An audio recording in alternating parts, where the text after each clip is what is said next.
Bon, déjà, premièrement, je vais commencer par t'expliquer comment est composé le fessier parce que je te promets, ça a l'air chiant comme ça. Mais si tu comprends la structure de tes fessiers, tu comprendras beaucoup mieux le choix de tel ou tel exo. Bon, déjà, premièrement, il faut que tu saches que le fessier, il est composé de plusieurs muscles.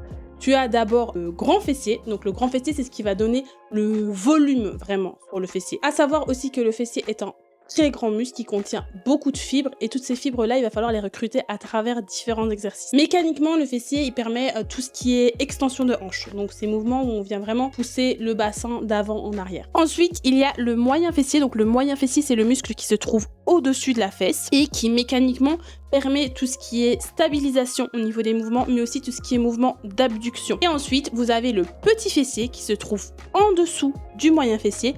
Et lui, il n'a pas énormément d'importance sur le volume de votre fessier, mais il va jouer un grand rôle dans tout ce qui est stabilisation et aussi donc dans tout ce qui est stabilisation pour être plus performant sur vos mouvements, etc. Bref, tu l'as compris, le choix des exercices que tu vas mettre dans ta prog pour les fessiers, dans ta prog de musculation va être ultra important parce qu'il va falloir choisir des exercices qui viennent vraiment recruter toutes les fibres des fessiers et tous les muscles des fessiers si tu veux vraiment avoir cette rondeur au niveau des fessiers. D'ailleurs, tu as peut-être déjà entendu que le mieux pour recruter les fessiers, c'est tout ce qui était les mouvements à forte tension d'étirement comme RDL. On dit aussi que ce qu'il faut, c'est soulever lourd au hip thrust, mais je vais t'expliquer tout ça parce que c'est pas réellement le cas. Ce qui compte vraiment, en fait, c'est la structure globale de ta séance ou même de ton programme de musculation sur toute la semaine, en choisissant non seulement une combinaison avec des exos où on va travailler le fessier plus dans sa position d'étirement et des exos où on va venir travailler le fessier plus dans sa position de contraction.